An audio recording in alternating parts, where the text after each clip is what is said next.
Bonjour à tous, j'espère que vous allez bien. Ici Damien du collectif Teammate pour un nouveau tuto.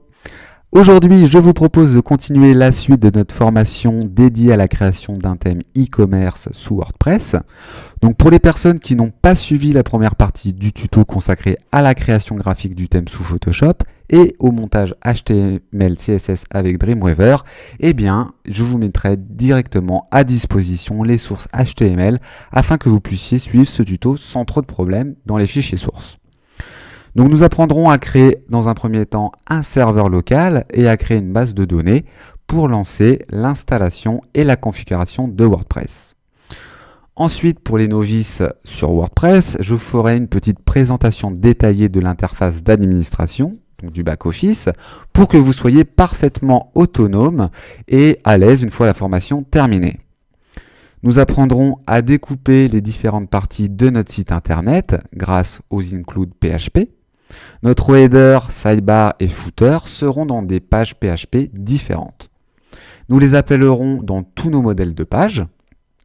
Nous commencerons par créer un modèle de page par défaut qui sera utilisé pour l'ensemble des pages du site. Donc par exemple pour la page d'accueil, newsletter et contact. Cependant, nous ferons un modèle de page différent pour la gestion de nos articles. Donc ici, on va retrouver tous les derniers articles que l'on a insérés en administration. Si on clique par exemple sur la catégorie web, voilà, on arrivera aussi dans notre catégorie avec tous nos derniers articles.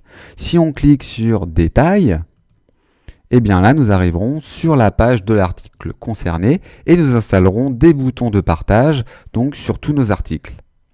Une fois nos deux modèles créés, il sera facile de monter notre page newsletter et contact. Donc si on clique sur newsletter, on voit ici que tout simplement on va insérer un petit module de newsletter pour récupérer des adresses mail et dans contact un formulaire simple de contact pour que vos clients puissent vous écrire. Ensuite, nous installerons notre boutique donc dans un template de page spécifique afin qu'il prenne le style de notre thème. Grâce à notre menu qui sera toujours visible, l'internaute aura tout le temps accès à son panier. Nous apprendrons aussi à créer des variations de produits. D'ailleurs, si on clique sur la petite toile du corbeau, voilà, on va pouvoir proposer à nos clients différents choix sur un même produit. Donc par exemple, une toile ici qui est proposée au format 20 par 20 cm et une autre au 30 par 30 cm. Alors évidemment, à des prix différents. Vos clients auront la possibilité, si vous le souhaitez, aussi de donner leurs avis et de noter un produit ici un peu plus bas. Voilà. Nous apprendrons à configurer notre système e-commerce qui intègre la gestion des stocks. Donc si on retourne dans un produit, par exemple, produit, on va venir modifier le renard. Et un peu plus bas, si on clique dans inventaire, on va pouvoir voir ici qu'on pourra configurer la quantité de stock. D'ailleurs, si on retourne dans notre fiche produit sur le site, on va venir cliquer sur le renard et on va voir un peu plus bas qu'il y en a bien 10 en stock. D'ailleurs, si notre produit devient en rupture de stock, donc là, si on met 0, et qu'on met à jour le site et qu'on actualise, eh bien le client ne pourra pas commander vu que notre produit sera épuisé. Alors bien sûr, on aura une possibilité de quand même forcer la vente même si le produit n'est pas en stock. Vous verrez qu'il sera très facile de gérer vos commandes. Donc par exemple, si on clique dans l'administration sur commande, on pourra activer une commande, lui dire qu'elle est en attente, en cours ou qu'elle est expédiée.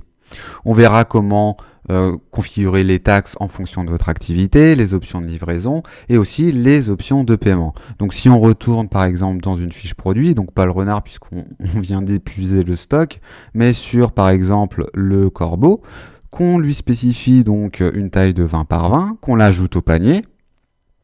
Voilà, on pourra donc cliquer sur voir mon panier et aussi par exemple même lui appliquer un code promo car on verra aussi comment générer des codes promo. Ici, on a généré un code promo de 10% sur l'ensemble du panier. OK, donc là, le code promo a bien marché. On peut procéder à la commande. Et puis, donc, on verra comment configurer ces options de paiement, donc par chèque ou par PayPal. On pourra aussi configurer les notifications. Donc, par exemple, à chaque fois qu'un client passera une commande, il recevra un mail, donc une alerte de confirmation. De la même façon, vous en recevrez une aussi pour vous avertir qu'une nouvelle commande a été passée. Et c'est comme ça que vous pourrez aussi changer le statut de la commande en, par exemple, en cours, envoyé, etc. De son côté, lui, le client pourra aussi se connecter à son compte afin de suivre l'état de sa commande. Donc voilà, donc là, on a une commande qui a été terminée. Il peut cliquer sur voir pour voir tout simplement que la commande a été effectuée le temps et qu'elle a bien été terminée. Avec donc du coup, pareil, toute la description de sa commande, de la livraison et puis aussi son code promo. Le client pourra aussi changer facilement son mot de passe. Si on retourne en arrière, on verra qu'il sera très facile pour lui de changer son mot de passe en cliquant ici, ou de changer aussi son adresse de livraison ou de facturation.